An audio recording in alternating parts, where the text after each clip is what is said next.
Thanks. Well, it's really nice to be here. I'm very conscious that this is not quite the session for the straw-chewing peasantry from the arts and humanities and social sciences, but I have a distinct sense of being William Booth, wheeled up to meet the real people of Fleet Street, if you know what I mean. Anyway, I'm Richard Fisher. I used to look after the academic bit of Cambridge, and I'm now involved in a variety of things on the sort of intersection of publishing policy and other issues. Delighted this afternoon, more importantly, we have a really powerful, indeed stellar panel of speakers to talk about the academic book of the future. And you'll notice the salient fact about all three of them is that they are real, live, practicing academics rather than publishers, policymakers, librarians, whatever. That, I think, will give a nicely different tone to a lot of this afternoon's exchanges. The immediate spin-off for this, as you'll also seen, is the Arts and Humanities Research Council project on the academic book of the future, in which Simon is much involved, and we'll talk about that in due course. We're also going to be flagging up Academic Book Week and a number of other major initiatives. Format of the afternoon will be, I shall speak for no more than 5 minutes or so, then Simon Tanner will speak for 20 to 25 minutes, and then there'll be 10 minutes apiece from Professors Peter Mandler and John Holmwood. I'm assuming you've read the extensive biographies of everybody in your song sheets already, so I won't rehearse the lustre of my guests, but it's great to have them here, and I'm really grateful to them all for sparing the time on this particular Thursday afternoon to come and speak to you on academic books of the future. So let's, without further ado, crack on. I thought I'd just remind everybody, though, one or two of you may not know what this is an academic book. I just thought I'd remind. And the point of that is not totally silly, because at various points in the sessions throughout the last 24 hours, I have had the distinct sense that for many people, this is an entirely online world. And I would just gently remind everybody in this room that the sales of arts and humanities books like this are still 80% in print. Just worth reminding everybody of that rather key stat, okay? So, moving on. Academic books for the future. Today's speakers, Simon Tanner, who I say is King's College London and is an investigator for the AHRC Academic Book of the Future project. Peter Mandler from Cambridge, president of the Royal Historical Society and a good friend of mine for at least 25 years. And John Holmwood, Nottingham, former president of the BSA and a man with many contributions you'll have seen, particularly online, I think, about the public university and current debates. And it's great to have them all here today. And I'm the chair. So, some of the today's themes, and I think I'll start with an appropriately kind of Edward Thompson invocation of the peculiarities of the English, which is really to point out the fact, particularly for our overseas visitors, of whom there are many, that we do have in the UK a set of almost unique institutional constraints and impacts on current behaviours, of which the Research Excellence Framework, Outcomes, Behaviours and Implications is obviously one of the most important. We also have an unusual, I think, concatenation of the Higher Education Funding Council, research councils and HEIs and how they interact at the moment. That all has an impact on what we're going to be talking about. Well, there's also the vexed and tricky issue of books and open access after the Crossick Report, and the sort of parenthesis to that is the state tail increasingly wagging the scholarly dog. And I mentioned that because I was thinking the other day, and I expect one or two of you may have had the same thought, that the progress and process of open access in the UK polity is increasingly resembling the English Reformation of 500 years ago, in the sense that you start off, with various, I'm casting here as, Stephen Harnad in the role of John Wycliffe as an original kind of evangelizing reformer, with people like Martin Eve and Rupert Gatty and Gary Hall and others as kind of Lollard sympathisers, but their agenda increasingly taken over by the state, fundamentally, for a very different set of purposes and interests, with, I think we have to say, David Sweeney of HEFCE playing the Thomas Cromwell / Mark Rylance role as the mysterious figure at the centre of all these debates. And that's just kind of, farcical, but actually, I think, rather good comparison for the way in which the debates about open access in the UK have moved away, absolutely, from many of their original intentions. But we'll come back to that in the course of the next hour. And then, as was mentioned this morning, and it's a really important point, of course, is the metrical invisibility of high-impact books. Worth reminding ourselves, my favourite stat in this context is the proud claim of the Times Higher World University Rankings. They are now measuring 11 million articles for their World University Rankings, and the number of books thus measured in the same process is precisely 0. So that means that, to take two examples, Global Justice by Amartya Sen or Capital by Thomas Piketty, for example, don't actually count in any sense towards things like that. And I do think that's one of the many ways in which such rankings are massively loaded against arts, humanities and social science research. Now, other themes today, trying to internationalise the debate, very conscious this is a very internationalised audience.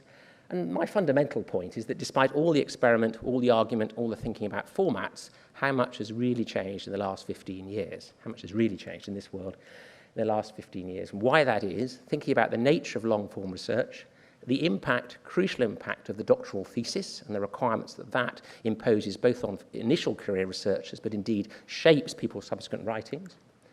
Other traditions, other languages, don't forget academic book publishing, unlike serial publishing increasingly, is still happily a resoundingly polyglot community. Major works of academic scholarship in French, German, Italian, Spanish, Portuguese, etc., and it's vital those traditions are retained. Now then the other thing, and I think increasingly when I talk to people, I'm conscious that in my world, the increasing profound binary is no longer between P and E, print and electronic, but between data and text. People who are concerned with, many of the people I deal with, one of them said to me in the pub only on Tuesday, you know, I couldn't give a toss about data. I don't care about data. I'm concerned with text. I certainly don't care about reproducible data. This was a historian concerned with text. And I do think that's quite an important, if under-articulated, aspect of what we're talking about today. Other themes today, thinking about radical futures, breaking the printed page, long articulated, other routes to extended scholarship. What about the visual, oral, sensual impacts that people have been talking about? Or, as many people still say to me, and you know, we've all had these conversations with faculty members particularly, is this an unnecessary, unwarranted disruption when there are so many profound analog questions still unanswered? And that is still a refrain you hear a great deal, because I do think, as I say, that we do confront at the moment in 2015, in this world of books, particularly in the social sciences and humanities, a curiously unchanged book published landscape. And I apologise if one or two of you have seen new evidence of this slide before. About 1990, 25 years ago, the major H&SS book imprints were Oxford, Cambridge, Yale, Cal, Harvard, Princeton, Edinburgh, Manchester, Liverpool, etc. in the university press sector, and then Penguin, Blackwell, Routledge, Mac, Elgar, Ashgate, etc. in the commercial sector. And amazingly, in 2015, the major imprints are Oxford, Cambridge, Yale, Cal, and Random Penguin, Wiley Blackwell, TNF Informer, Palgrave Mac, Bloomsbury, Elgar, Sage. So rather than massive upheaval and imprint disruption, it's actually a much more profound story of general stability and stasis, okay, with some internal acquisitions within that lot, with no real outliers, and nothing like PLOS or Biomed Central, major large-scale disruptors. There are obviously individual examples, Rupert Gatty, Martin Eve, Open Book, Open Library of the Humanities, etc., but they're still fundamentally in the developmental phase. There haven't been yet that sort of large-scale transition. Why? I think, you know, we can think about credentialism, reputation, permanence of brands. You know, I think we recognise, all of us, the high entry costs relative to the publishing opportunities in this field. We think about the long-term gestation of and investment in core outputs. This really complex interaction of career, tenure, outputs and reputation. And I'd argue that scholarly conservatism in disseminational practice has been reinforced in the UK by successive RE and REF exercises and by growing metricization. And finally, and vitally, and it's great that Peter's here from the AUP, the continued surprising survival of UPs, especially in North America. And only last week, of course, we had again splendid proof of this when the attempt to kill off the University of Akron Press backfired spectacularly, and the University of Akron Press, in some form anyway, lives to fight another day. And that's, again, not an unusual example. And then finally, the cautious authorial response to digital opportunity. And in the, you know, if you like, the core humanities, the response to the rise of the digital humanities as something else, I think, has been often very ambivalent, and it's seen as something over there very often rather than something embedded in daily practice. So those are just a few of the themes I hope we're going to talk about in the course of the next hour and 25 minutes or so. And without further ado, I'm going to ask our first speaker, Simon Tanner, to come and talk to you about the academic book of the future. Thank you.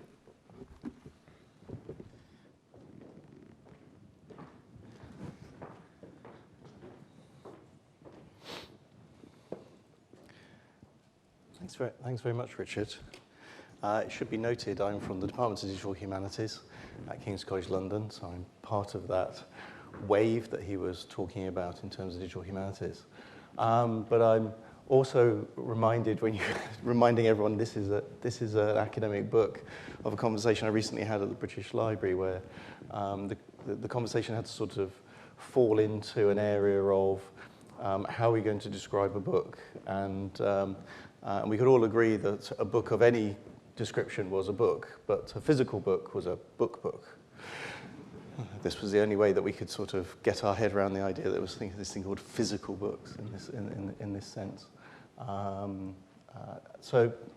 I'm here representing the Academic Book of the Future project. It's a project that's funded by the Arts and Humanities Research Council and the British Library.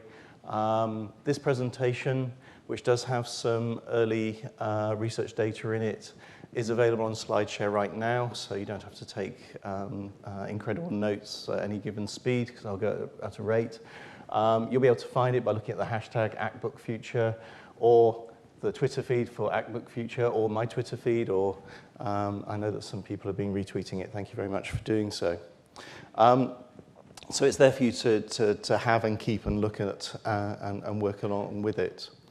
So I'm going to really focus on three things today. A little background on the project. I'm going to jump into some of the statistical data that we've gathered from the submissions that were made to the Research Excellence Framework. I'm going to reflect on some of the early research findings that my colleague Michael Jubb, who is in the audience, has made, and finish off by promoting the Academic Book Week, which is coming in November, and telling you a little bit about some of the outcomes that are there. So I hope that gives you plenty of food for thought. The project team, as you see, is a combination of experts from the world of publishing, academia at University College London, Sam Rain and Nick Canty and Bex Lyons, myself and Marilyn Deegan from the Department of Digital Humanities at King's College London, Michael Jubb as our key consultant who is working on some of the vital information gathering that we're doing, and Catherine Sutherland at Oxford University, who is chairing our project board. And we have a structure which I won't go into any detail with, because you can find out all of this, but the idea is that we're trying to reach out to the community through a sort of community coalition. The aim is that, you know, we're only a few people, we're not full-time on this activity, we have teaching activities obviously as well, so we need you to be part of this activity. So we have a series of mini projects which are where our partners are working on activities looking at various issues. We also have partners and stakeholders who are promoting the activity, acting as champions. So we want you to take part, is what I'm trying to say. And some of what I'm doing today is not intended to answer your questions, but is intended maybe to provoke debate, to provoke you to say, oh, is that how this really is? Maybe I can reflect back on that, and we learn from that. We learn then how you work as a community and how we can start to think about that. So our major research questions are about the roles and purposes of the academic books to serve scholarship and wider learning. We want to examine and analyze the dynamics of academic book production, curation and use, and to investigate and assess the opportunities and challenges associated with technological developments. And what we mean by that is really coming back to this quote which we talked about from Jerry McGann, which is, what do scholars want? You know, we all want our cultural record to be comprehensive, stable and accessible, and we all want to be able to augment that record with our own contributions. Where does the book sit in that pantheon of activity? How do we reflect on that and engage with that? And we're engaging in this through two phases of activity, and the website here will give you much more information about that, and will tell you about what we're doing in more detail than I can today. But the first phase, which we're coming towards the end of, is in some respects an attempt to learn enough about how things are for academics, for librarians, for publishers, for booksellers, for creators, all through those areas. And to sort of almost offer that up as a mirror and say, do you recognize yourself? And if you don't recognize yourself, why not? What's different? What's special about your environment? What's different about your activities? And particularly here in this room with the ALPSP, there might be a lot of you who are dealing with very specialist areas that we'd like to hear about, because we want your voices to be heard in this debate, rather than only the loud voices that we hear on a very regular basis. So one of the things that we've done as a way of holding up a mirror is to look at the research evaluation framework data from 2014.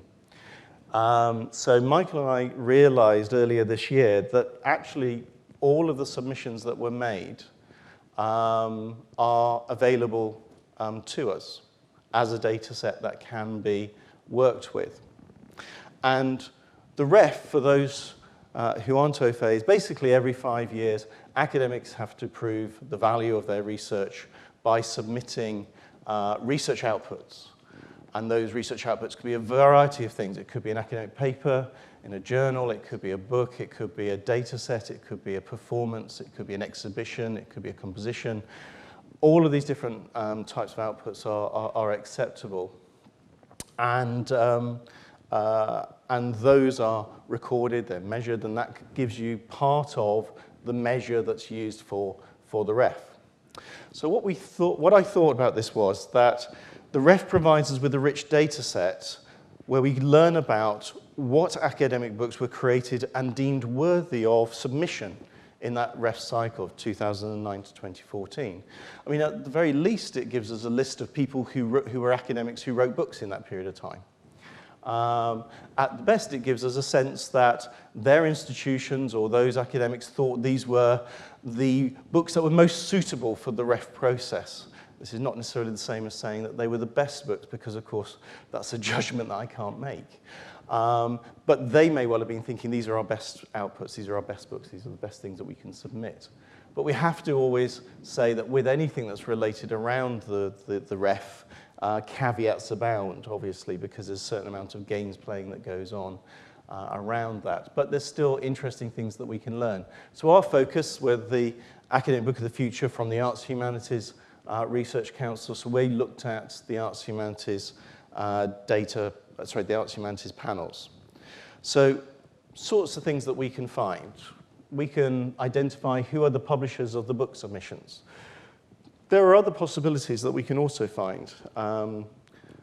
I'd like to be able, this is a bit tricky, but I'd like to be able to do an assessment of the gender mix of people who submitted. We can find things like average book formats, average lengths, average prices, books submitted per submitting organizations, open access books, look at all those different types of data. And the aim is that these results may stimulate discussion and discourse and help us to get you to tell us the things that you go, well, yeah, you just confirmed something I've already known there. Or actually it provides you with evidence to say, no, there's something different that's going on here. That helps me to think about what we're doing. So let me show you something. So this is the proportion of output type by subject area panel. So along the bottom, you might not be able to read this from here, are the different subject areas, and each of these colors represents a different type of work. And just to give you an insight into the bars that are taking up the vast majority of these outputs, we have authored books, we have edited books, we have scholarly editions, and we have a chapter in a book. So the fabled death of the book chapter in the last ref didn't happen. And we have journal articles.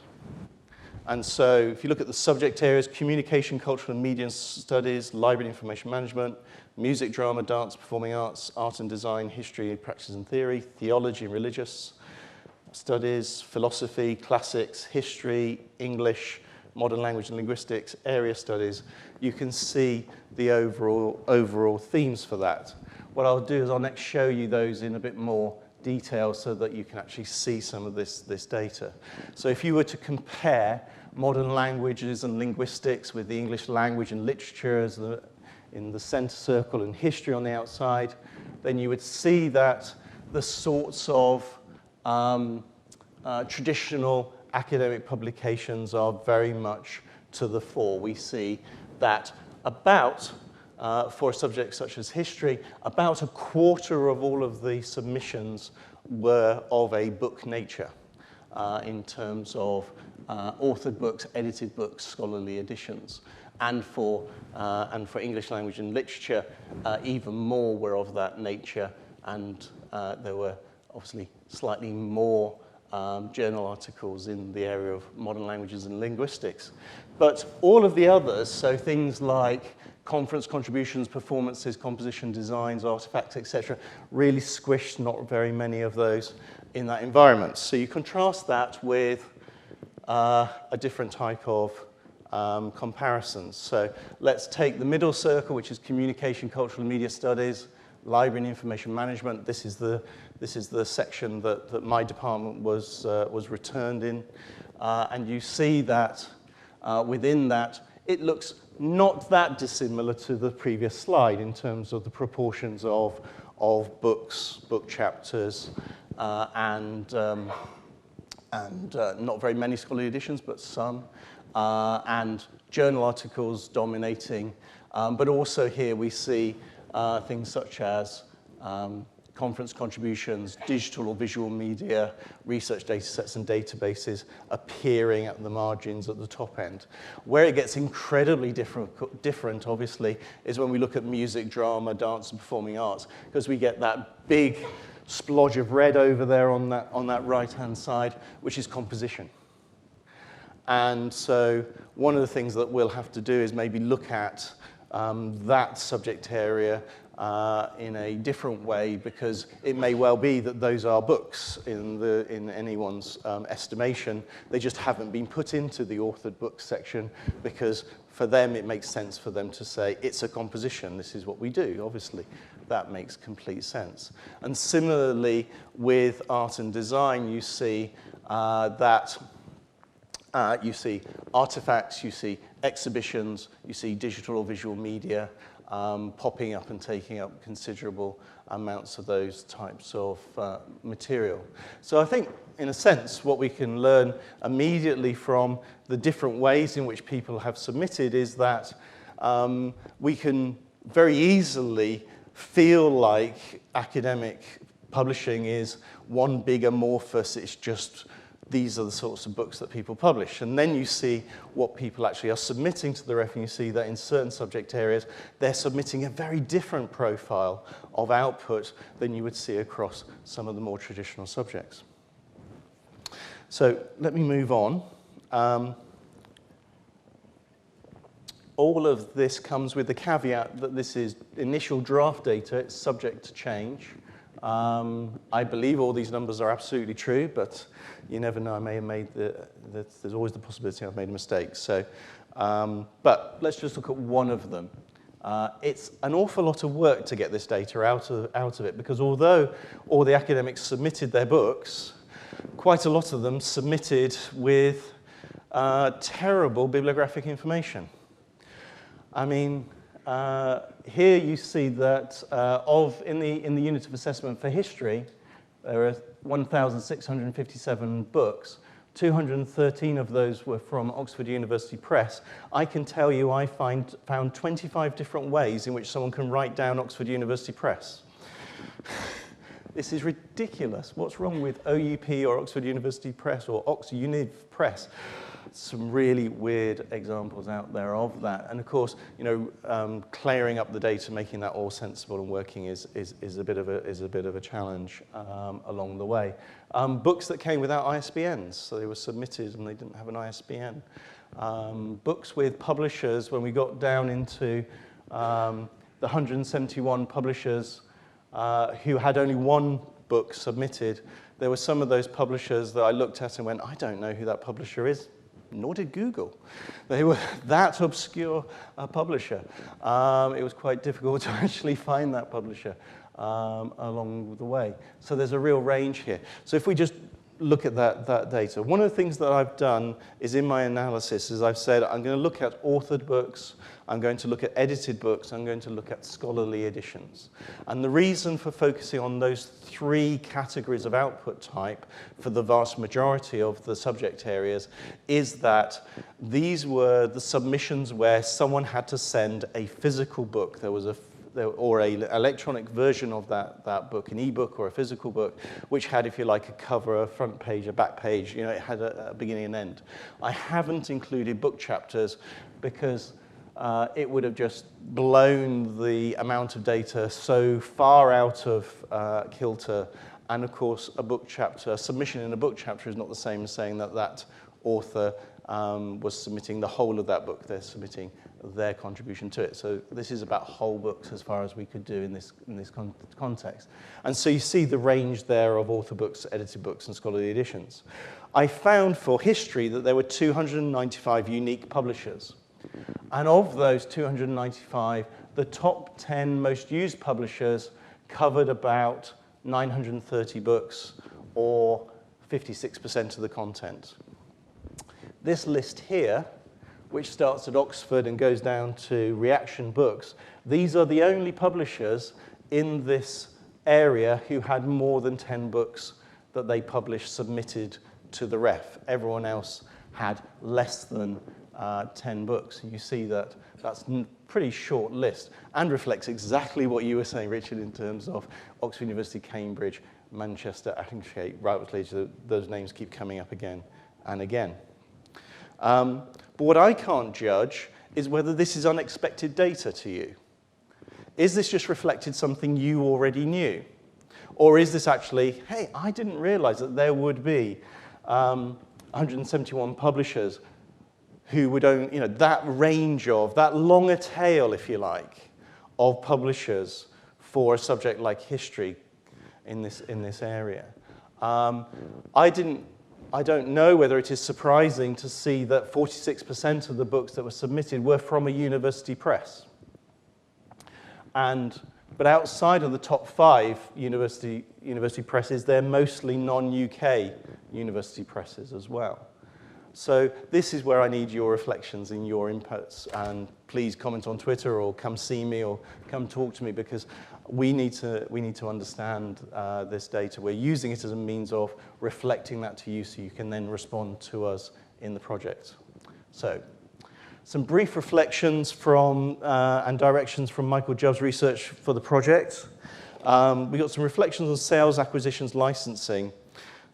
There's almost like a gap around ebooks. It's almost like all the debate has been about physical hard copy books and then jumping straight to open access type publications. And the models that sit around ebooks still are not satisfying either publishers or librarians or aggregators, intermediaries. And there's further examination that's worth doing there. There's the relationship between publishers, intermediaries, libraries, and retailers. So there's considerable concern in the people that Michael and the project have been talking to, both from publishers and libraries, about the complexities of the supply chain to end users, and about the concentration in the intermediary market. I had a conversation at lunchtime. I had a couple of conversations with people where they said, we're publishing books. The intermediaries know who's reading them. We just get very basic data back. Maybe we'd like more detailed data. We need to understand that. How does the supply chain work for us or everyone in those environments? So a further examination in phase 2 of the relationships between the different kinds of agents in the supply chain could help to point ways to reduce complexity and maybe ease some of those concerns.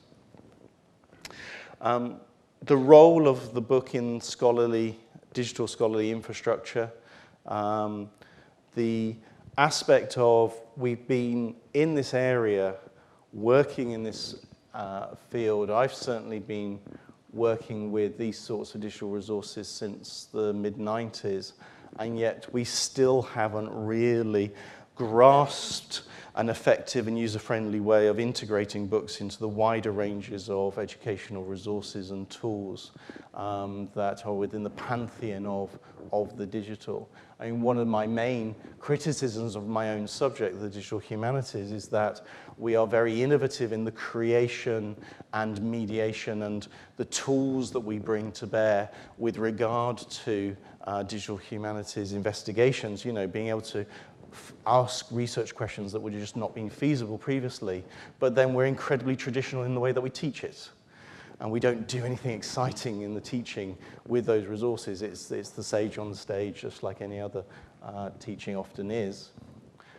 in the same problems. And what are the incentives to publish books? So I would agree with Richard's thesis that there's maybe no massive crisis in scholarly publishing. There are still seem to be powerful incentives to write and publish books. It may not be the most profitable thing for either the academics or the publishers that they've ever done in their lives, but there are still other drivers and big incentives that are keeping us making more books, even if the volumes of sales of individual titles fall. So, and there's also a concern in some of the people that we've been discussing this matter with, that there maybe are too many books with little chance of significant sales or readership being published. Are we just publishing too many books? I know there's a lot of concern around open access, but and I hear the word quality used. Oh, open access, you can just publish anything, so therefore the quality goes down. Are we maybe following the same track as publishers of publishing too many things rather than thinking about the quality of what we're publishing in the same way, because we're trying to compete with that volume sales issue? That's brilliant. So more examination, more evidence, thinking about how the incentives might alter or be influenced could point towards academic book futures. So what I'd like to finish with is talking about Academic Book Week. So part of the project is about these investigations, it's about this data gathering. Part of it also is about a celebration of the academic book. It's about having the opportunity for us to share our big wins with regard to the academic book of the future. And we are really, really pleased that we've had so much support from ALPSP. And Suzanne Kavanagh, you've been great. It is the hard work and support that you've provided for us has been absolutely great. So I'd like to take this opportunity while I'm here at your international conference to thank you for your support. There are lots of people who are involved with this. It's a collaboration of librarians and publishers and scholars and university libraries and all these different activities that are going to be happening during this week. If I just highlight just a couple, the idea is to promulgate a big debate over that week, opening the book, The Future of the Academic Monograph, so a multi-centered debate to be held across Academic Week. We're working with Oxford University in organising that. We're also creating a Palgrave Pivot book, which will be published during and launched during the Academic Book of the Future showcase event, which will occur at the British Library on Friday the 13th of November. So put this week in your diary.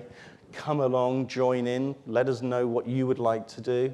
Let us know if you want to go and do sessions. One of the things that we know is very popular has been publishers working with university libraries on maybe opening up their content for a period of that week, working with the idea of maybe coming and advising academics on how they can get themselves published, working with the early career researchers in universities, all sorts of opportunities. The idea here is that we don't just spend our time navel-gazing, but that we actually reach out and show the world how wonderful the academic books are.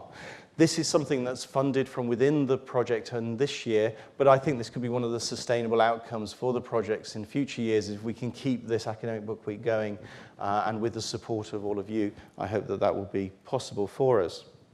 So my last word is really just say, get in touch. We have the blog WordPress, academicbookfuture.wordpress.com. Look at the Twitter feed, ActBookFuture.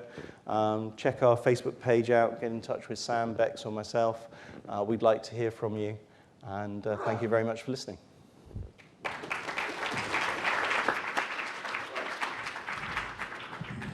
Thank you so much, Simon. Now, without further ado, over to Peter Mandler. Peter, thank you. Thank you, Richard. Am I live? I'm live. I just want to start out by saying that I begin from the position of being an unabashed and unashamed backer, supporter, and indeed author occasionally of the academic monograph. It's the mainstay of research in the humanities. It has been for a long time. I expect it will be for a long time in the future. It's the only format that enables some of the key things, the crucial things that humanities scholars do that scholars in other disciplines don't necessarily do, which is to write extended narratives, to allow extended and sophisticated handling of qualitative materials that sprawl across many words and pages, that allows us to reproduce substantial amounts of evidence that can't be boiled down into formulae or quantitative forms. And it's been long seen, and I think long will be seen, as the ultimate test of a humanities scholar. It's why we devote so much time to training people how to do it in their postgraduate work, why the ultimate professional qualification is essentially an academic monograph in the form of a PhD. It's why it's such an important benchmark in promotion decisions throughout the life course. Now, I'm sure a lot of people here, certainly I feel, that we probably overuse the ability to put together an academic monograph at book length, both as a training criterion and as a promotion criterion, but the fact that we overuse it doesn't mean that we shouldn't be using it or that we're going to stop using it anytime soon. And just to expand a little bit on some of Simon's data, it seems to me that a good illustration of the high esteem in which the monograph is held in the humanities is indeed provided by these, in other respects, sometimes tedious and hard to read research assessment exercises that the UK higher education regime conducts every 6 or 7 years. And both in the latest exercise that Simon was drawing on and in the previous exercise, in monograph-heavy disciplines like English and history, about a quarter of all submissions are books. Now, I think it's worth reflecting a little bit on the significance of that. In the 2008 exercise, you basically had to submit 4 items. Given that books take a long time to write, it's highly unlikely you're going to produce more than 1 in the cycle of 6 or 7 years. Ergo, 25% is pretty much the maximum, but it's also in some respects the minimum, given that most people evidently are producing a monograph every cycle. Now, in the last exercise, the book was double-weighted. I'll come back to that in a minute. Or at least it was potentially double-weighted. You could count it for 2 articles. And therefore, the modal person was maybe only submitting 3 items. But nevertheless, and you would have expected, actually, that as a result, the proportion of monographs to rise between these 2 exercises. It didn't rise. It remained pretty much stable. But nevertheless, that still suggests that most people are producing something like a book every cycle, and indeed, increasingly, they are producing a book for every cycle because their production is being engineered by these government criteria. That's only very rough because there are all sorts of exceptions to these rules that we could discuss if you had several hours in a hotel in Heathrow on a sunny afternoon to talk about them. And something that Simon's data can't tell you because it's not public, and the funding councils, for reasons of their own, don't wish to discuss it, is that the average score for a monograph was much higher than the average score for an article or a book chapter. In fact, the average score for an article was probably higher than the average score for a book chapter, but the average score for a monograph, for a book-length work, was much higher, and that indicates the very high esteem in which the evaluators, the peer reviewers, held the books, and not just those people who were submitting them. So briefly, what are some of the opportunities and challenges facing the monograph in the coming period? First of all, I think we ought to avoid apocalyptic language, which you often hear at events like this, that this is a period of unprecedented challenges that the likes of which have never been seen before. This is the language of modernity. Every generation has been using it for about 200 years. Nevertheless, undoubtedly, technology is making more of an impact on publishing. I don't need to tell this audience. And it's right that we spend some time thinking about the effects, for good or for ill, of technology on monograph publishing. I think mostly those effects have been good. Technology should cheapen monograph publication at a time when monograph prices are ridiculously high. It can never cheapen them to zero, as some utopians would like to think, because actually monographs require a good deal of time and effort and expenditure to ensure quality control. They require a peer review, which actually is compensated. They require a lot of editorial work, and they require a lot of post-submission editorial work. But nevertheless, the costs clearly can be brought down if we move promptly to appropriate ebook formats. Technology is loosening the format of the monograph. I think this is very much to the good. We're moving away, or we will be moving away soon, from a very rigid 80 to 120,000 word limit on the standard monograph. And mid-sized monographs of 30 to 60,000 words are being facilitated. I think that's an excellent development. And multi-volume editions are also being facilitated, as long as they move to e-only rather than print editions. I think in most humanities disciplines, despite the best efforts of people like Simon, I don't think that some of the more extravagant claims made for the effect of online publication in terms of hyperlinkage and linkage to data and the provision of supplementary material, I don't think that's going to revolutionize the monograph anytime soon. There's some topics and some techniques that are susceptible and benefit from that, but I don't think it should be overplayed. For most humanities research, the data is already open in the sense that it's out there in the archives or in the printed corpus, which is how we got access to it as researchers in the first place. But we don't own it. Even in an open access world, we're never going to own the archives, and we won't have the freedom to link that people who create their own data do. But nevertheless, you can see that that will be an advantage for some. And conversely, I think those are the opportunities, mostly technological. Conversely, I think the challenges are mostly not technological. And I believe that in this country in particular, the greatest challenge to the future of the monograph is the productivism of modern academic culture, fueled by the metrification of performance, accelerated promotion schedules. This is something that people don't often pay enough attention to. It used to be that you would sit at a pay grade or at a rank for 5, 10, 15, 20 years. Now everyone wants to move through the ranks as quickly as possible. And the extension of pay scales that goes along with that means that there's a constant churning and competition for accreditation and promotion, which means the monograph, still the most highly valued indicator of status, production of the monograph is incentivized. I think this productivism has three consequences for the monograph that to some extent pull in different directions. First of all, there's actually some effect that makes young academics in this country increasingly prefer to publish articles and chapters instead of monographs. It provides more lines on the CV per annum, which seems to be one of the metrics that our managers care most about. Managers who are applying STEM criteria to all staff and who don't really understand the different publishing patterns in the humanities are fixated on metrics that revolve around articles, numbers of outputs, impact factors, citation indices, and so on. And the REF, too, to some extent disincentivized monographs, because after all these years, until 2008, a monograph still only counted for one article in the research assessment exercises. In 2014, we had the revolutionary development that a monograph could now count for 2.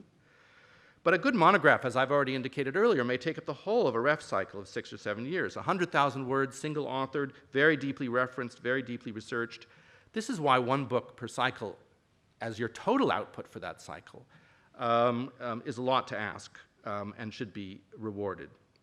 In what way is the production of that 100,000-word monograph comparable to 1 or even 2 articles by a biochemist in a lab of 10 to 20 people, which produces 10 to 20 co-author articles per annum? And as you know, I'm being very conservative. There are many labs which are larger and many labs which produce more articles than that, on which everyone's name is listed as a co-author. And it seems absolutely baffling that humanists should have their books compared to 2 of those articles, which get tossed off in a week or so.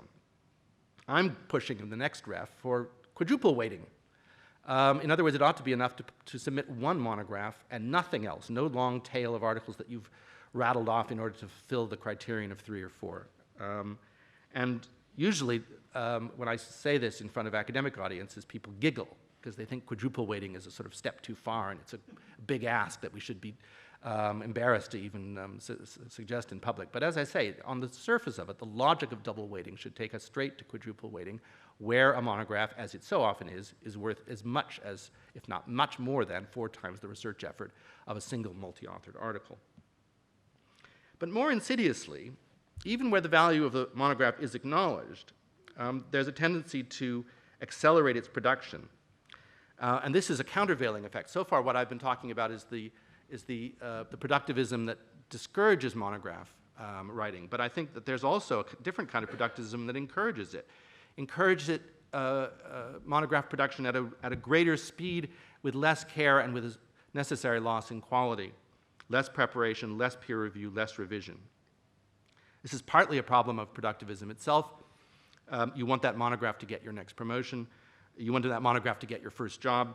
But it has its technological side too, as publishers are now able to make a profit on 200 copy runs, but only if they scale up the number of titles. And so you get this insatiable search for book titles, with publishers encouraging authors to write books off the top of their head, or to publish PhD theses with little or no revision or peer review. And I have to say, I mean, in my own experience, for example, I've had many publishers come to me, and I think actually I should say that in my experience, Routledge is a particular offender. I've had publishers come to me and say, could you just give this a quick peer review? We'll give you an extra $10 if you do it in a week more quickly. And then found that while I was doing the peer review, the book was already advertised on Amazon. That's not peer review. That's just a ticking of a box. And publishers are complicit in that process, which is encouraging authors to convert their long-form research into monographs without the care and attention that they used to devote. And there's another technological problem which I think threatens the monograph, which is that as much of the rest of humanities research goes online, the monograph becomes the least accessible, and so possibly the less used format. My own practice, I think of myself as a fairly conscientious researcher who uses a lot of books. My own practice, like many people's, is to do everything I possibly can from my desk with online resources, articles, books that are online, and then at the last minute I rush to the library to storm through all the monographs that I can't get in any other way as the sort of pièce de résistance, but not as the meat and potatoes of my research. And that's a very damaging practice for the future of the monograph, and I think it helps to account for the plummeting circulation rates that many librarians are finding for research monographs in their collections. It's that last challenge that makes me want to see better and freer online access to monographs, indeed open access if we can guarantee a funding stream to enable high-quality, peer-reviewed, well-edited books, without requiring humanities scholars, often who lack institutions at their most vulnerable periods, to pay to play. And I think that's the chief kind of integration that we need. I don't really quite understand, and I'd like to hear more from Simon about what he meant about monographs being not integrated. I mean, monographs are deeply integrated into our research processes. It's just they're often not available in the same formats as articles and databases. And we need to crack that very difficult economic and political nut in order to integrate monographs back into our practice. And I think we also finally need to improve the experience of e-reading well beyond Kindle and even the better tablets, to make long-form reading not just accessible on a device, but as enjoyable and profitable on that device as it currently is in the print book format. I don't think that's impossible. Technology is capable of very great things. That seems to be a modest ask, and it's one that would have been served long ago if the academic market were a bit larger than it was, and if we had the same clout as the readers of bestsellers and beach books. But I'm confident that maybe out in this audience there are people who are already working on that magic bullet that will finally bring the monograph online where it belongs alongside all of our other research. Thanks, Peter. Now, over to Professor John Holmwood. John. Well, thank you, and in fact, I agree with absolutely everything Peter has said, so perhaps I'll just stop there. No, what I'll do is just edit what I say so as not to repeat, but I do strongly endorse all the points that were made, especially about the pressure on peer review of the monograph and the need to find a way of making the monograph available online and to, have, in a sense, a payment system that facilitates that. But I'm sort of in some way, representing the social sciences, and the social sciences sit between STEM subjects and humanities. So the data on the social sciences, had it been presented, would not have been as straightforward as the data on the humanities. So I would say I would divide the social sciences between two kinds of social science. One I'll call behavioral social science, associated with economics, psychology, and combinations of those subjects. And the other I'll call the cultural social sciences.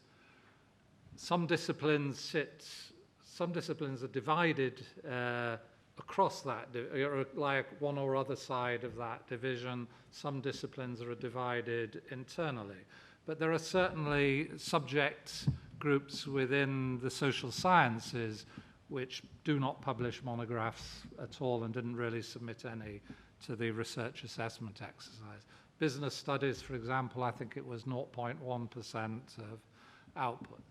The highest is around about 18% of the submissions, which was politics, sociology, and anthropology, around about 14, 11%, that kind of figure. But there was little use of double weighting within the social science panel, and that seems to me partly to indicate a weakness in the culture of the monograph within these disciplines, in that unlike the humanities, there's been a strong cultural reproduction of what the monograph is about, and in the social sciences there's a much greater equivocation about the nature of the monograph as a necessary means of communicating research. But what I want to say is something about what's at stake, and in the process of whether we're talking about continuity and change, I'm going to be slightly more gloomy about the nature of the changes that are taking place and what they mean in cultural terms, and then link back to Richard's arguments about the peculiarities of the English, because I think there is a culture of the book, and it's strongly associated with the culture of the university. So if in some sense the book is in decline, then the culture of the university is in decline. And what that decline is, and it's interesting that we refer to the research assessment exercise, what that decline is associated with is the image and idea of research within the research university, and particularly, in a sense, the STEM or science model of research rather than a humanities model of scholarship and cultural reproduction. And I'd say why there's an issue of culture at hand. It's very striking in the social sciences that if you look at the disciplines that have gone over to the journal article rather than the book, they tend to be very linear and accumulative in character. That is, they don't facilitate the kind of narrative that Peter was talking about, the kind of narrative that is transformative of thought and transformative of interpretation. So one of the reasons why, and I apologize if there's anybody with this background in the audience, why economics is a dull discipline is because it adopts that particular way of developing as a linear and accumulative discipline. That's why Thomas Piketty's book Capital was a sensation. But interestingly, it was a sensation for a wider audience than the audience of academic economists, indicating that there is a public interest in the nature of academic research. And we shouldn't only think of the culture of the book, the culture of the university, even in the academic sense, as being one that is, in a sense, internal to the interests of academic themselves. There's a wider public interest. So what is happening within the university? Because there was Richard also mentioned disruption that was taking place. And it's a very peculiar kind of disruption that's happening within English higher education. I might refer to it as a double disruption, and that is the commercialization of higher education, that is the introduction of the market into the university and disrupting the culture of the university through market processes.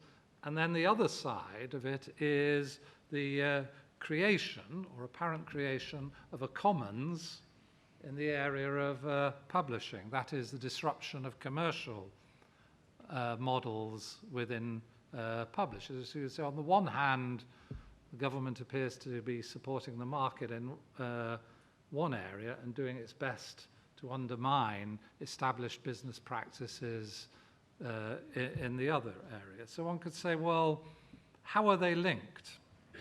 And I'll do a standard sociological response here, referring back to, a great sociological figure, Max Weber, who talked about the nature of scholarship, the changing university, the early development of the research university. And he referred to how the academic was shifting from someone in possession of a personal library to somebody in possession of expertise with access to a library that had become appropriated, if you like, by the institution or by public libraries. He talked about that of the expropriation of the means of academic production by placing them into institutional settings. So the personal library of the scholar, in a sense, replaced by the public library, either of the university or of wider public libraries. And it seems on one hand there's a radical ambition to create a new democratic, open online library. But how does that fit with the idea of the commercialization of public universities and the undermining and the privatization of universities itself? And I think what you can see is that the two things are connected, because part of what is happening is the thing that is most expensive for private providers in entering in to provide degrees, undergraduate courses and so on, is library provision. That's the big fixed cost that established institutions and universities have. And creating open resources and requiring academic work to be available free is partly a process of making it easier for new providers who merely provide a teaching curriculum and do no research and do no contribution to scholarship, for them to be able to have a business model for the development of for-profit education. And I think that that is the process which has partly destabilized academic publishing, because there's two moves by publishers have gone on to try and protect their commercial models. One was the move in relation to journals, of publishers seeking to appropriate as many titles as possible. I might mention Sage here. And for the most part, professional associations in the social sciences were very conscious of that development and cooperated with it, if you like, or were complicit with it, because our revenues as professional associations were bound up with the success of our journals, which included their commercial success. So you had a rapid increase in the prices of journals associated with that.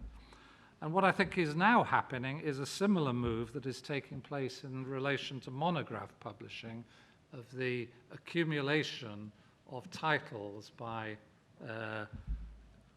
publishers, the takeover of Ashgate, and one can see in the data that has been presented that Ashgate is a significant publisher within the academic ecosystem, particularly for early career researchers. It's a stepping stone through to different kinds of prestigious publishers, the buying up of Ashgate.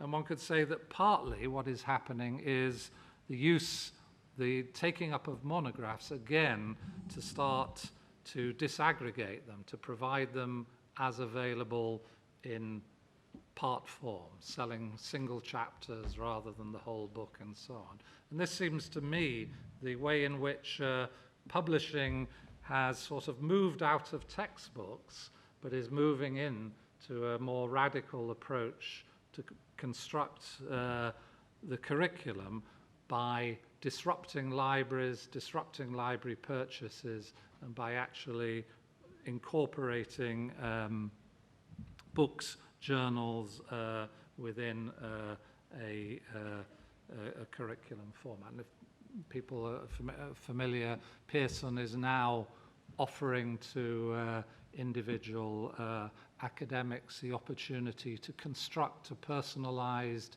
ebook for each course, made up of selections of articles and chapters and academics' notes from other books. So if we're looking at the disruption of the academic book, I think that one of the ways that it will take place is through the disruption of the curriculum, through the moving of the curriculum online, thereby changing the kinds of formats, or at least the ways in which students read monographs. The monograph is frequently purchased for the library so that lecturers can recommend a chapter of it to the student. That chapter is increasingly being taken out of the format of the book. And the final point I'll make is the issue of speed, which I, again, strongly agree that this, the language of disruption frequently comes accompanied by the language of speed and increasing productivity. And I think monographs and journals are now moving at different speeds, and that's becoming a problem. And it's becoming a problem in the local British context insofar as the ref moves towards metrics. So the typical form of a journal article is that it's still in the social sciences. There are not so many online-only journals, and indeed journals that have moved over to the hybrid online, open access and available through subscription-only format. Most professional associations are reporting a low take-up of open access within their prestigious subscription journals. But what is happening is the print version of any article is coming out 6 months earlier online, comes out 6 months later in print, but it's available to view, to read, to cite early.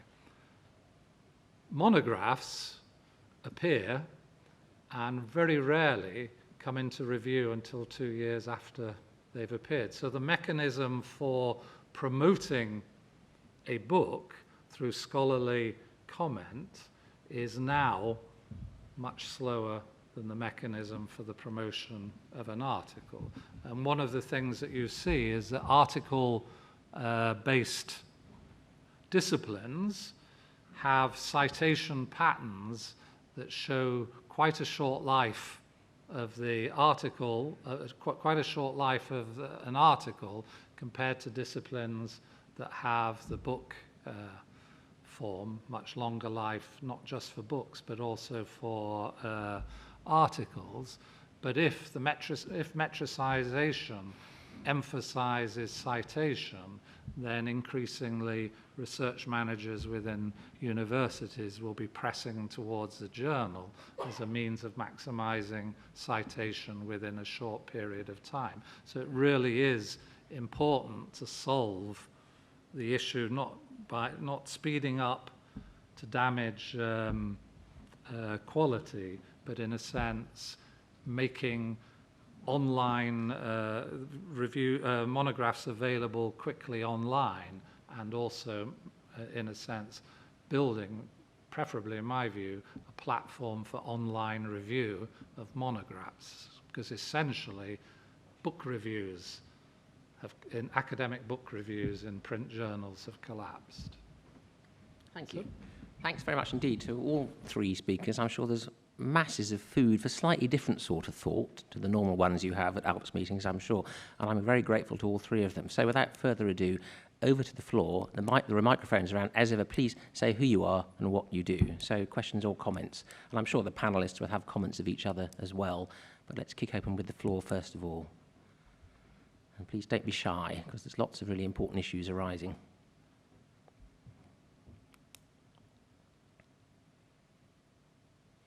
Anybody? Sorry, yes. Down the front here, thanks. No, sorry. Oh. Sorry. Thank you. I'm Aileen Five from the University of St Andrews. I was going to hold back on the grounds that I'm the academic and other the academics in the room.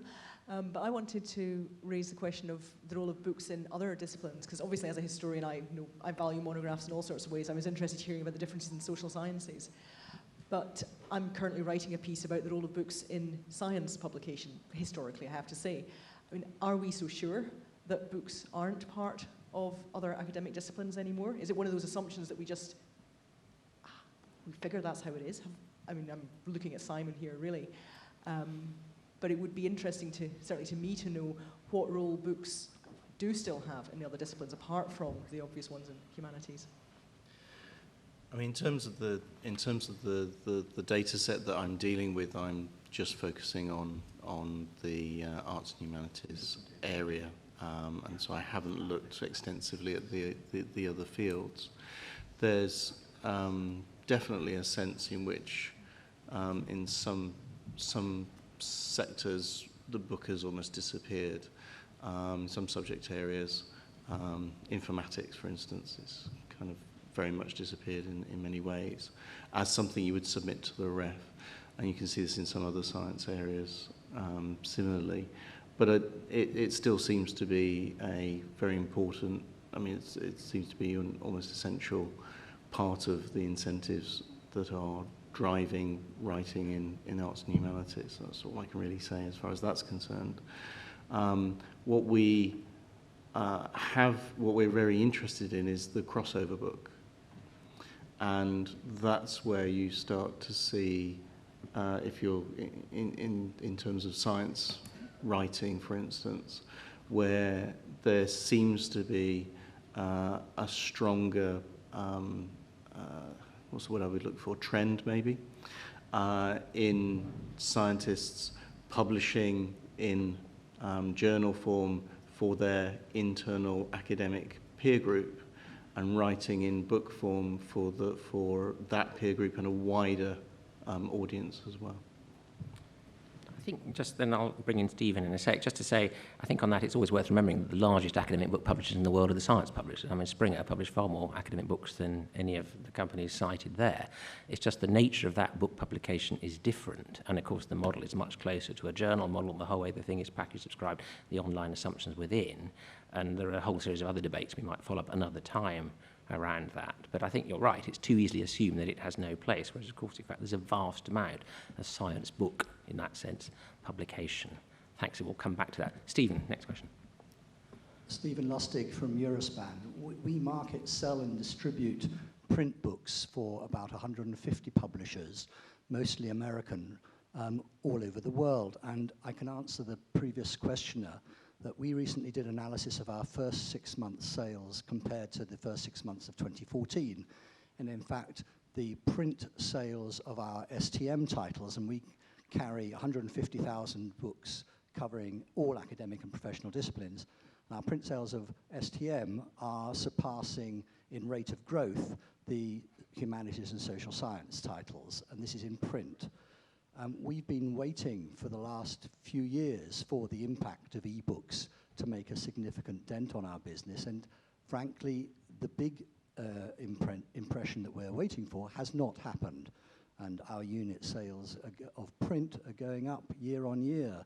This covers everything from people like the American Academy of Pediatrics, the American Society of Civil Engineers, to about 35 university presses, mostly American.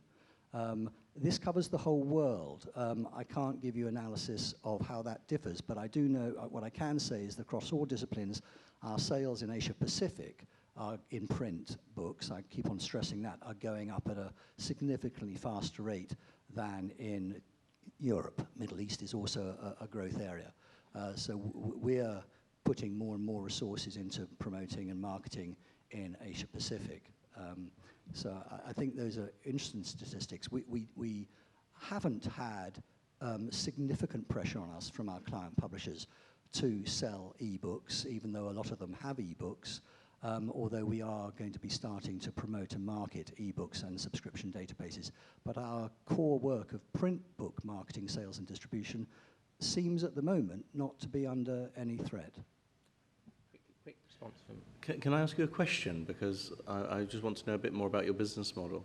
So when you say about these sales, are you selling to libraries, or are you selling directly to academics and members of the public? Who is your core audience for? Our core audience are academics and professionals and libraries who buy largely through third parties.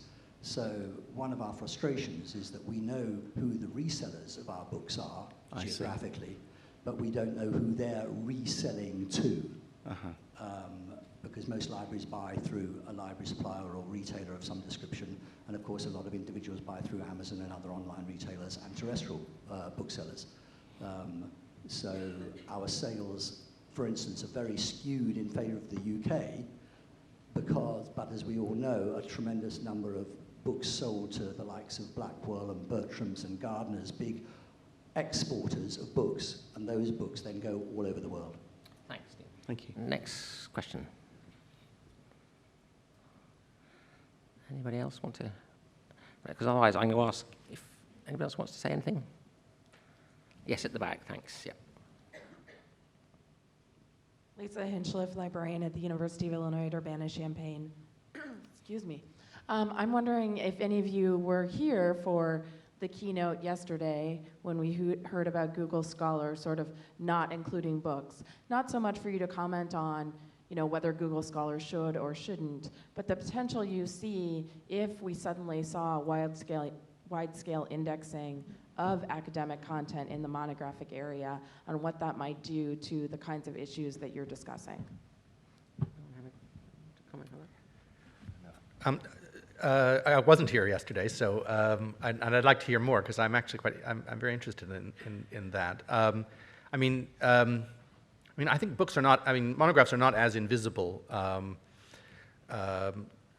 online as all that. And you know, for example, they're regularly included in citation indices now. The problem is that for humanities books in particular, the half-life, citation life of a monograph is very, very long. And so it's very hard to detect trends. I mean, in response to the previous questioner, I mean, I'd say that it's perfectly possible, given the politics and economics of academic book purchasing, that not only for some time in the past, but for some time in the future, we're going to be in a situation where your sales continue to rise, but usage is falling. Now, in the long run, that's not tenable, because librarians are, you know, quickly waking up. Certainly, their funders are quickly waking up to the fact that they're not getting good value for money and spending all that much money on monographs that sit in a library and have a lifetime circulation figure of 0. So in the long run, that's not tenable. The problem is it's very difficult to track this, apart from some of the devices that librarians have to track whether books are taken off shelves and whether they're put into circulation. And the citation, which is the best way to track the academic usage of books, is very difficult to say anything sensible about because it takes place over such long periods of time. Just to put some figures on this, the citation half-life for a biochemistry article is something like 18 months. And that means that, you know, it gets half of the citations it will ever get within the first 18 months. And they're very, and so questions about archiving and so on and so forth are moot, really, because it's pretty disposable after 18 months. The citation half-life for a history article is probably about 12 years. That's if you count both publisher sites and archive sites like JSTOR. Many historians now use JSTOR as their principal source of articles, and they're often forging back 20, 30, 40, 50, 60 years for their material. If the average citation half-life for a history article is 12 years, imagine what the citation half-life for a history book is. I mean, it's probably, you know, I mean, it could be 20, 30, 40 years. I mean, it's very hard to tell because in estimating half-lives, you're making predictions about the future. And so I think that the sensible, secure statements about about varying usage of academic monographs are hard to make based on those kind of data. So you know, the more data of that kind we can get, the better. But we're probably never going to get answers from it, firm answers. Yeah, but, I mean, I agree. I mean, bibliometrics is getting, better and more subtle all the time. So there ultimately isn't going to be a problem of gathering citations of books by different kinds of devices if that's the direction in which things go. So the HEFCE recent metrics review, which was largely critical of the use of metrics, nonetheless showed how sophisticated the metric data was developing. I agree strongly, though, with Peter's argument that there are different characteristics of disciplines, and the problem is how those characteristics are reflected in the evaluation of the metrics data in terms of half-life or of articles or books.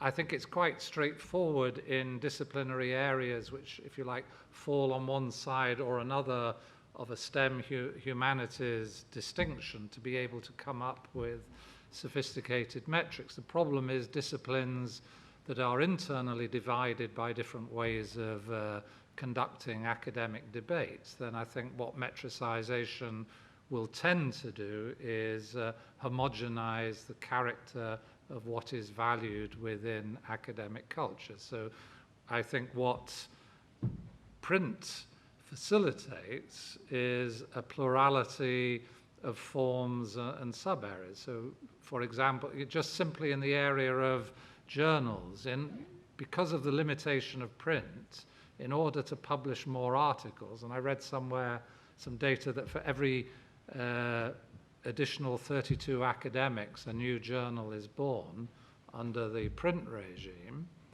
And in order to give birth to a new journal, you have to differentiate it from other journals. So that's a model of plurality.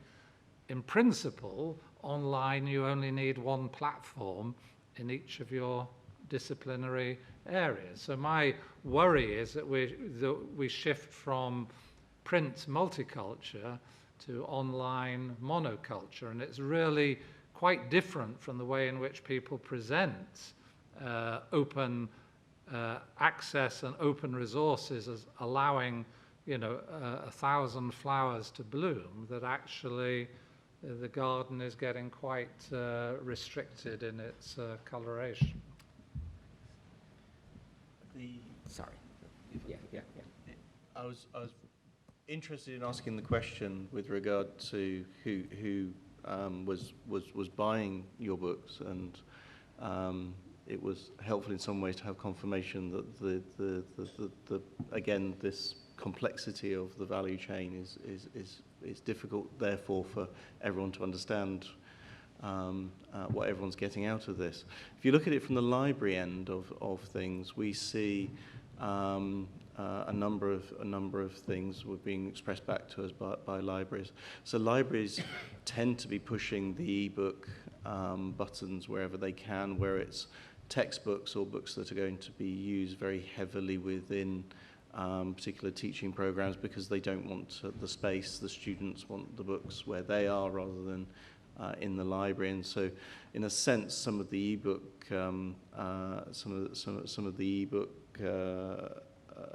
ecosystem for sales is driven by library internal needs, as opposed to a desire by the end reader to have it in that sense. But also there's certain other trends that are coming up, which is when we talk to libraries, we're seeing a number of university libraries who are saying to us, well, look, we actually have a unlimited book budget. What they mean by that is that they don't set a budget for it. They just say, the thing that eats our library budget is the journals. It doesn't matter how many books we buy, they are not going to make a significant impact on the library budget compared to the journal. The journals is going to be 95, 98% of our buying budget. Therefore, whether we buy 1,000 books or 10,000 books really isn't going to touch that, because it's such a huge amount like that. So libraries say, they don't advertise this to their academics, but basically what we used to see, which was you would have to make big claims, you'd have to prioritize your book buys, etc. to the libraries. A number of libraries now say, anytime an academic sends us a request for a book, we just buy it. We don't tell them we're going to do that, we just do. And so they're always very pleased because they always get the book they want. And so, yes, maybe a circulation of one, but at least the book is being taken. But they're moving away from trying to buy every book in their subject or those areas. So it becomes a demand-driven approach. We're also getting reflected back from libraries some sort of disturbing ideas around reading lists. And this comes to the issue of integration into teaching. And one of the most disturbing things I've heard from more than one library is that where they've gone to electronic reading lists where all of the materials are available to the students electronically in that, it doesn't matter how you order that list, whether you order it by priority, by subject, by author, by date, only the top 5 things will be read. So there are subject areas out there who are lining up reading lists with 100 items on it and saying you must go and read these journal articles, you must go and read these books. And only the top 5 are being read, and it doesn't matter whether the top 5 happen to all be books or happen to be a journal article. It is not about format, it is about we're only going to look at the first 5. Or we're only going to look at the things that happen to come up on the first screen of a search result. And so that also is something that if academics don't know that, how do we then respond to how we think about our teaching and how we really are trying to teach our students? Because a lot of them just aren't, when you get below the elite level of maybe 4 or 5 universities, a lot of those students are not reading everything that they are supposed to be reading on their reading list. I think most academics have a pretty realistic idea of how little their students read, because they're faced with the results in the classroom. Then why put 100 things on your reading list? It might be just self-respect. Yeah. Right. Sorry, we've got time for 3 more questions. Toby, and then one at the back, and then so quickly if you can, guys. It's not so much a question as a reflection on Eurospan's experience, because we had totally the opposite experience. Our print sales are falling through the floor to the point where last year we actually sold fewer books sort of outside the organisation as we sold back to the authors for their own networks in terms of print. And then maybe that's because we have a very efficient electronic book supply chain. So it actually works, and I'm wondering whether... Toby, could you just say what you do, because not everybody will know. I'm the publisher for the OECD, and we publish about 400 books a year, and we have a backlist of, I forget how many books online. And we have a very... we went online in 2001, and we have a very slick, I would like to say, e-book supply chain, which means that's how our books are read now. We had 18 million accesses of our books last year online, and we sold 80,000 printed books into the market. And this year, I think we'll sell fewer still printed books into the market. And I think that I just wonder whether Eurospan's experience is, in fact, because those publishers haven't got a decent supply chain, and the fact that the e-book supply chain is so messy is perhaps the reason why print is holding up. Because our experience is you give people the choice. If the e-book is easier to find, they absolutely will take it and they will drop print because it's so much easier to use. I was just also reflecting on the Piketty example. Yes, Piketty showed that there is a wider audience out there. We make all our books embeddable for free. You can embed our books on websites. We launched a book on alcohol usage, which perhaps some people here ought to read. In May, on the day it was launched, we had 50,000 people access that book online. Only 10% through our own channels. 90% was because the book had been embedded on media websites. And it shows that there really is a big hunger out there, and a big audience out there for books beyond the scholars, if you can find a way of actually reaching that audience, which is always the big challenge. Thanks, Toby. Yeah.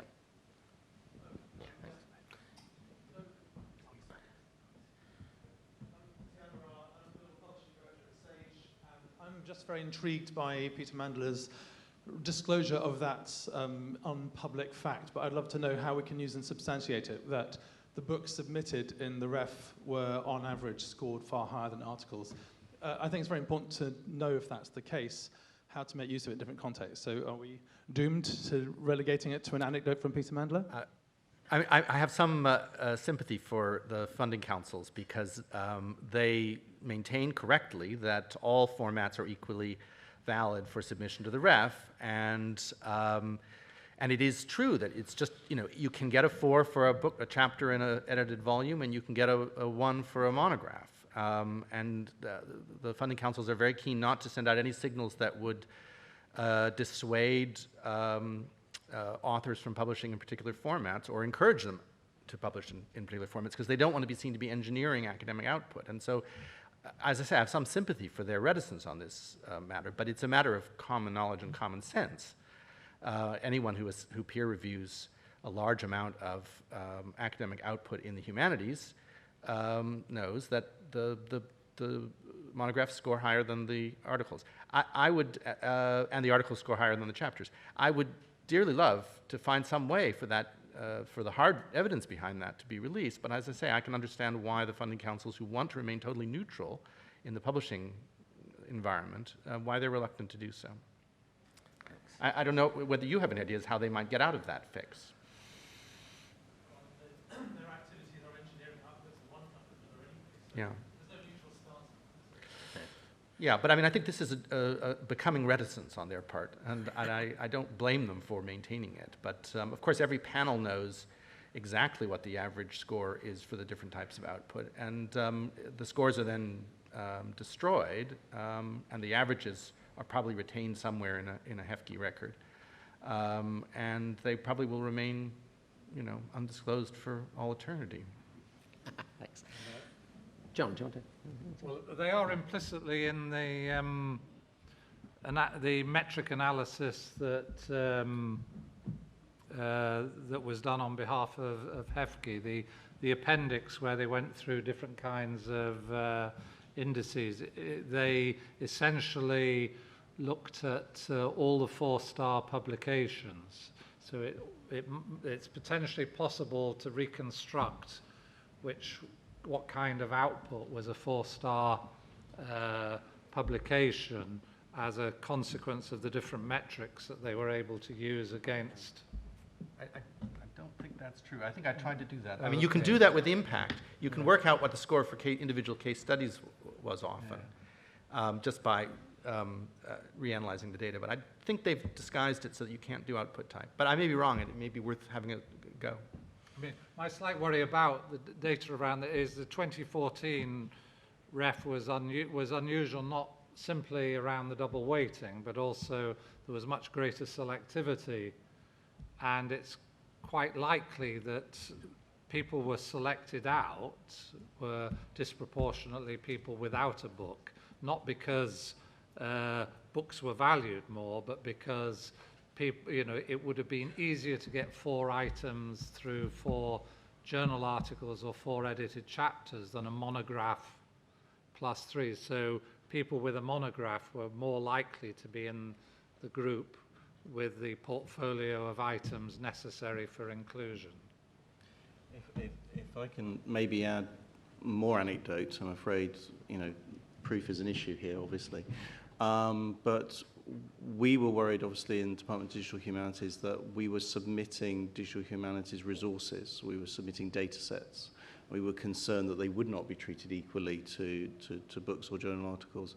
Our results and the commentary that we got back from the ref gave us every indication that they were treated equally and were seen as having a strong status in that area. And it's interesting to note that there were actually more of those sorts of innovative digital resources submitted as outputs from arts and humanities than from any other panel, including the sciences, and which may indicate a trend in that area. Can I apologise to Lisa because I didn't answer your question about Google Scholar, and just say that from my perspective, Google do things for their own commercial reasons. So we cannot rely on Google as the solver of our problems, because tomorrow they may decide not to do it anymore because it doesn't suit their algorithm. And Google Scholar looks like it's on that track of being something that they are going to pretty much just ignore into its old age until it dies. So I don't think that they're going to be putting books into Google Scholar anytime soon. I think that you can search within Google Books, even for up to modern day books. There is still quite a lot of searching and finding a snippet. You can't read the whole book, obviously, but I think that the idea that we're going to widen people's ability to find things by them looking on Google Scholar for monographs is probably not really a reliable future for us. Just to clarify, of course, you can search, you can find books cited in articles in Google Scholar. Absolutely. You just can't find books cited in books. And just speaking personally and anecdotally again, I mean, and this again I think goes to demonstrate that humanities scholars put their best work into their monographs, full stop. But just speaking anecdotally, I mean, my top 4 most cited outputs in articles are all books. And that seems completely obvious to me. And that, I don't think it actually even requires vast amounts of data either from Google Scholar or from HEFCE in order to bear that out. I mean, humanities scholars put their best work into books, full stop. And that's a suitably uplifting note, I think, to conclude the afternoon's activities. I'm really grateful to these 3. I think that was a really interesting, slightly different kind of discussion, I suspect, to many we often have at ALPS. Lots of really important institutional, structural, cultural issues aired there, rather than some of the more technical stuff that tends to be the sort of meat and drink of this particular conference. But I'm really grateful to our 3 very distinguished panelists for giving up their time to speak so insightfully and entertainingly about a really important topic, the academic book of the future. So perhaps we could all thank them in the usual way. So thank you.